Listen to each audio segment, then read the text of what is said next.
Sur 4 parfums, si vous en aimez qu'un, vous avez que le 10 ml. Et si vous voulez plus de ce parfum-là, vous êtes obligé de vous coltiner les 3 autres.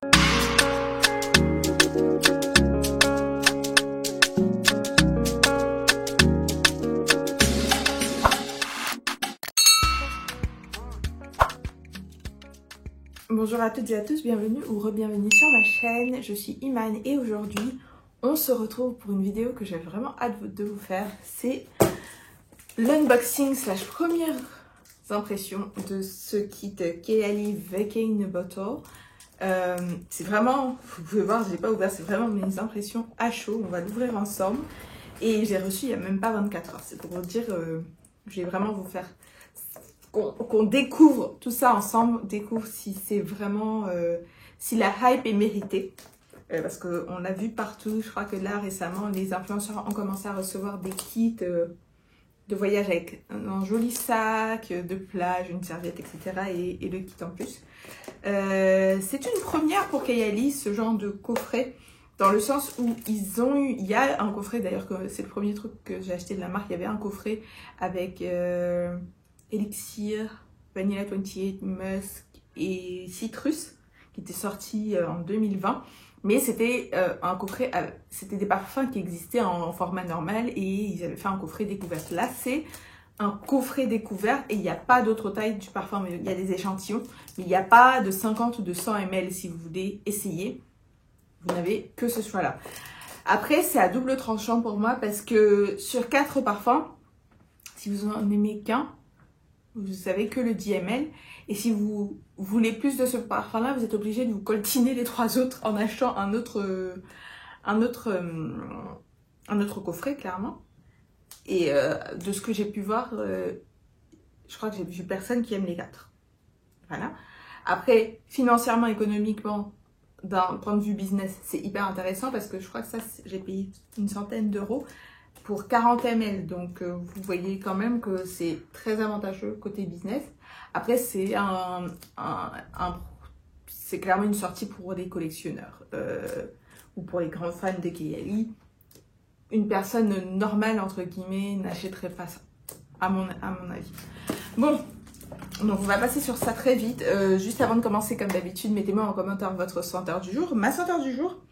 Alors, ma tenue du jour est un petit peu inspirée du coffret de ces deux couleurs-là. Donc, j'ai un haut bleu et un pantalon un peu verdâtre. Et ma senteur du jour est donc inspirée de ma tenue. J'ai mis un layering de Biancolatte, donc pour la touche de bleu. Et de Cair Pistachio, donc qui est un dupe de Yum Pistachio Gelato de Kayali. Donc, c'est ça mon layering. Hyper sucré, gourmand, mais à la fois aussi aérien. C'est pas un gourmand qui est pesant, c'est pas écœurant. C'est vraiment, les deux ensemble sont très sympas. C'est pas la première fois que je le mets, mais ça correspond bien. Et puis en plus aujourd'hui il fait pas si chaud que ça, donc les deux ensemble vont très bien. Mettez-moi en commentaire votre senteur du jour et c'est parti. Donc ce coffret, si j'ai bien compris, l'idée c'était de représenter des destinations de vacances en bouteille. Donc on a Marrakech in a Bottle, Capri in a Bottle, Maui in a Bottle, Maldives in a Bottle. Donc on va ouvrir ça. Petit moment ASMR d'unboxing.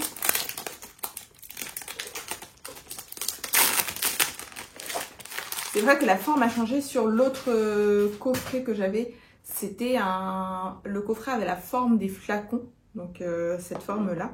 Là, on est passé sur une forme rectangulaire. Peut-être pour les expéditions, c'est plus facile. Donc voilà, c'est très joli. C'est vrai que franchement, c'est un truc de collectionneur. Qu'on se plante pas.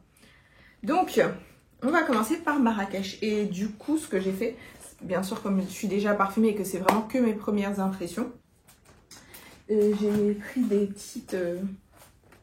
j'ai des petits post-it parce que j'ai pas de mouillettes. D'ailleurs, il faudrait peut-être que je pense à acheter des mouillettes. J'ai pas de mouillettes, donc je vais prendre des petits post-it et je vais prendre le parfum, un post-it qui correspond à chaque couleur. Donc, orange, on commence avec Marrakech in a Bottle. Est-ce que j'ai les notes là-dessus? Non. Marrakech in a Bottle, on a les notes, c'est bergamote, fleur d'oranger, poivre rose, rose damas, ou rose damascena d'ailleurs, je crois qu'on dit les deux, néroli et bois de cèdre. Alors, quand je lis les notes comme ça, je me dis que ça va être similaire à un Love Don't Be Shy ou un Oriana.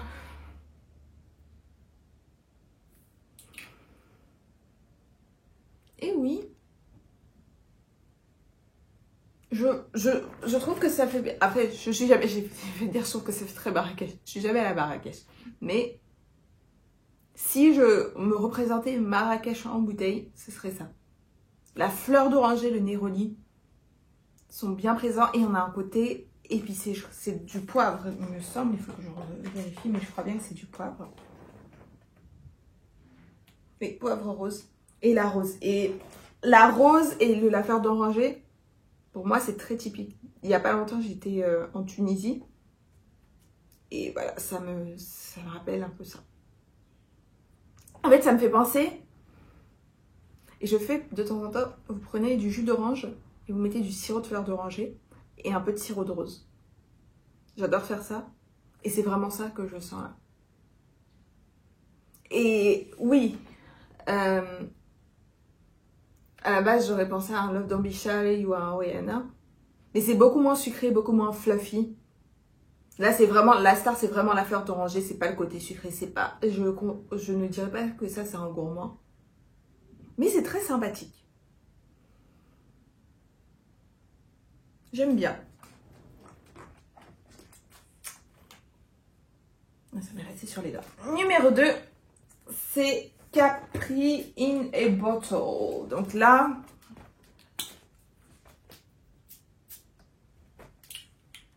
je sens dans l'air déjà. Donc Capri in a Bottle, on a citron, sucre, ah oui, on sent bien la framboise aussi. Citron, sucre, freesia, framboise, vanille, musc.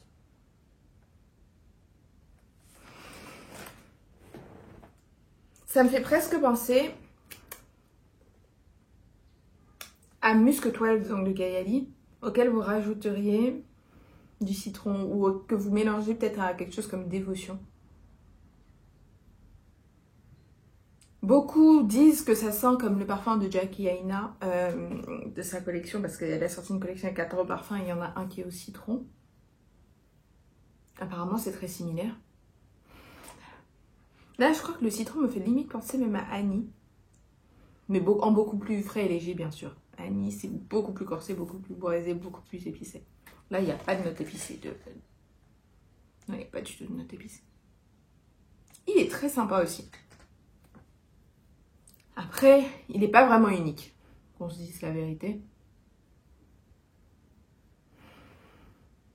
Mais il est pas mal. Donc ça c'est le numéro 2, donc Capri in a Bottle, donc autour du citron. On va passer au numéro 3, Maui in a Bottle, donc le flacon vert. Donc, je prends mon petit vert également. Et ces deux-là, les deux derniers, c'est vraiment ceux qui m'intriguaient le plus parce que c'est ceux qui ont des notes de banane. Et du coup, c'est pour vous montrer aussi combien de temps ils mettent pour travailler un parfum parce que ça... Au moment, je crois, où le Yum est sorti, ou quelques temps avant, je pense que ça fait 2 ans, elle avait fait une vidéo avec The Fragrance Guy, donc Mona Kattan, où il lui posait des questions, et il a mentionné une note de banane, et elle a été surprise. Et donc les gens se sont dit, ouais, le prochain parfum Kayali, c'est à la banane. Mais c'était il y a plus d'1 an. Alors ça, Maui in a Bottle, je le trouve pas non plus très unique. On sent bien la banane en ouverture, c'est une banane très sucrée, ça fait les bonbons, vous savez, vous avez les dragibus qui sont rouges, et vous avez des bonbons à la banane comme les dragibus, mais qui sont, pas dragibus, les tagada rouges, et vous avez des tagada mais bananes.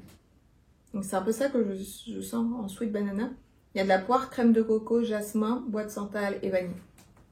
Donc ça pour moi ça ressemble vraiment beaucoup, et même là en lisant les notes, ça me rappelle beaucoup Utopia, vanille coco, donc de Kayali, où il y a de la poire, il me semble bien qu'il y a du jasmin, donc c'est un parfum solaire, un peu Tom Ford, soleil blanc, avec une note de poire donc, et un peu plus sucré, je crois que c'est une note de lait de coco aussi. Et ça me rappelle, je trouve que c'est très similaire. mais avec la note de banane en plus.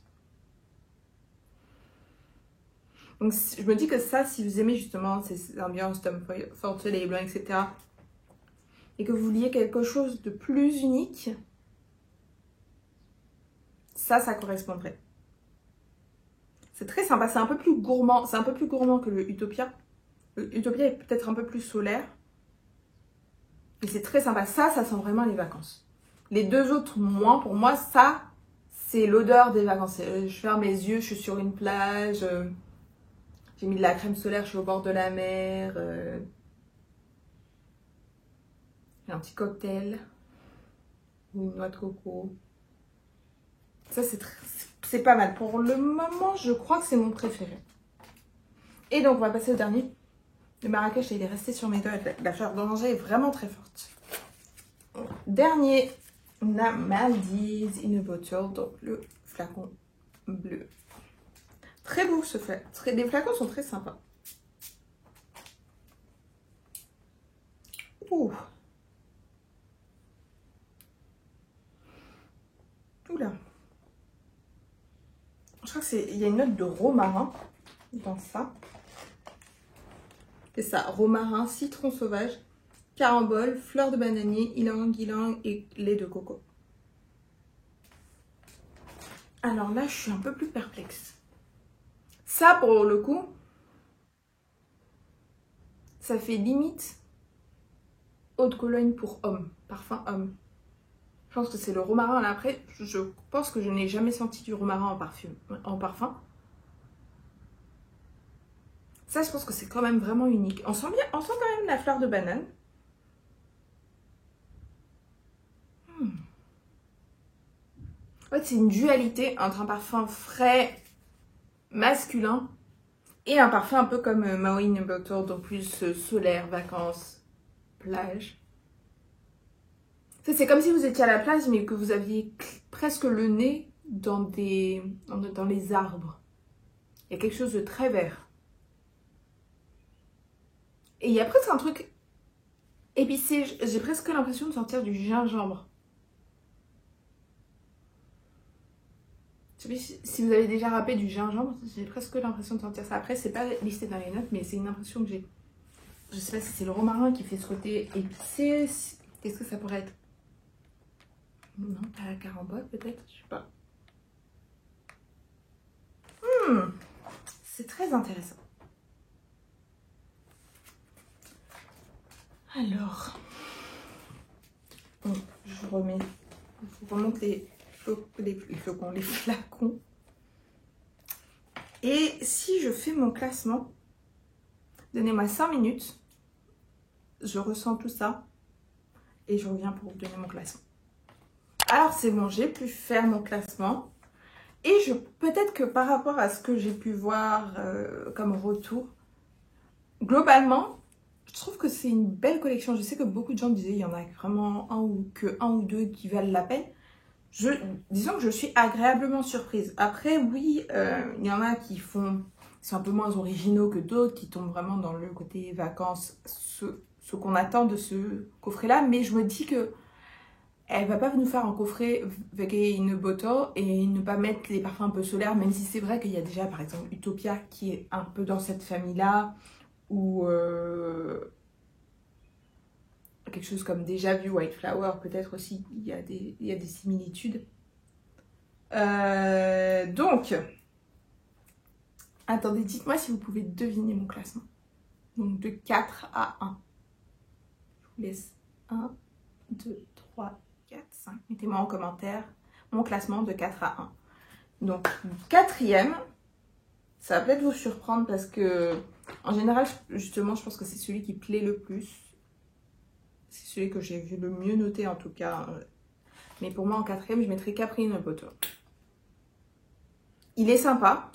C'est un beau parfum. Clairement, moi qui suis une fan de gourmand, je l'aime beaucoup. Mais je le trouve pas vraiment unique. Je trouve qu'en plus, ces derniers temps, on a eu beaucoup de parfums, citron gourmand, tout ça. C'est sympa, mais je veux dire, j'ai Dévotion. Vous avez Bec de Accro. Vous avez Lemon Tart. Lemon Tart, oui, je crois, de Theodoros Skalotinis. Vous avez même le parfum de Jackie Aina qui sont vraiment tous dans cette famille-là. Et après, si vous allez plus loin, Vous avez le parfum de chez Kérosène, j'ai oublié le nom. Et vous avez même l'Ira. Donc ça, même si c'est vrai que c'est beaucoup plus frais que tous ces parfums-là, celui-là, c'est celui qui m'emballe le moins. Bizarrement. C'est un très beau parfum, mais je dirais par rapport aux autres, je le trouve moins unique. Et je trouve que je retrouve cet ADN-là plus facilement dans d'autres choses. En troisième, je mettrai Marrakech in a Bottle. Pourquoi? Parce que, justement, moi qui ai Love Don't Be Shy ou qui est sorti des dupes de Rihanna, etc., je trouve que celui-là a un parti pris plus clair et différenciant. Les autres sont quand même très sucrés. Il y a du marshmallow, tout ça, il y a de la crème chantilly, tout ça. Là, on met vraiment en avant ces senteurs qui, pour moi, justement, sont très typiques du Maghreb ou du Maroc ou dans le cas de moi, ce que j'ai déjà expérimenté de la Tunisie avec la fleur d'oranger, la rose, les épices. Ça, on a vraiment l'impression d'être dans un souk. Je trouve que c'est peut-être celui qui est le plus photoréaliste. Oui, dans le sens où c'est vraiment une ambiance que j'ai déjà expérimentée. Je suis jamais encore allée à Maui ou aux Maldives, mais peut-être que quand j'irai à Maui et aux Maldives, je pourrais vous dire les autres 100% on the spot par rapport à la destination. Donc ça, ouais, je trouve très bien réalisé. Il correspond vraiment au brief, enfin au brief à la promesse, et je le trouve quand même assez unique. Ensuite, en deuxième, je vais mettre Maldives in a Bottle. Je le mets en deuxième parce qu'il est très unique. Vraiment, il est très unique. Là, il a commencé à évoluer, il se sucre un petit peu. Et on continue à bien percevoir la fleur de bananier. Mais vraiment, c'est un aspect, cette dualité du coup entre le côté sucré et le côté vert presque et aussi épicé. Et cette note de romarin que je n'ai jamais vue en parfum. Je ne sais pas si c'est un parfum que j'oserais acheter en 100 ml, que je me dirais je vais porter très souvent, mais en 10 ml, parfait. Je veux dire, si je pars en vacances ou en week-end, j'emporte ça. J'ai à peu près mes bases couvertes. Quoique, je ne sais pas si ces parfums-là, ça serait bien le soir. C'est une bonne question. Et donc, comme vous avez pu deviner, numéro 1, c'est Maui. Mais je pense qu'en général, c'est celui qui est en numéro 1. Parce que c'est un ADN qu'on connaît. C'est hyper plaisant. C'est vraiment à ce type de senteur-là qu'on pense pendant les vacances. Mais en plus, il y a cette banane et la poire qui font que ça change. Ça, clairement, comme je disais, moi, je suis toujours à la recherche de mon parfum, crème solaire, vacances idéale. Je comptais prendre le Utopia pour l'année prochaine. Mais clairement, s'ils me sortent ça en 50 ou en 100 ml, je prendrais ça plutôt qu'Utopia. Même si le flacon d'Utopia est canon. Je pense que j'aime beaucoup. Surtout que c'est la première fois que je vais avoir j'ai un parfum avec de la banane. C'est le Buontalenti. Mais là, ouais, j'aime beaucoup. Donc, je vais revenir dans quelques jours. Vous faire la revue complète avec voir si mon classement a changé. Les évolutions aussi sur peau. Non, pas dans quelques jours, plutôt la semaine prochaine. Comme ça, j'aurai le temps d'essayer chacun des parfums sur une journée pour avoir un retour qui est plus global. Dans l'ensemble, pour moi, c'est une bonne surprise. Surtout par rapport à ce que j'ai pu lire ou entendre. Donc, à très vite. Donc, restez connectés. Je vous ferai mon retour complet. Donc, semaine prochaine, je pense. Je pourrais vous poster ça. Merci beaucoup d'avoir regardé cette vidéo et on se retrouve très vite. Bye!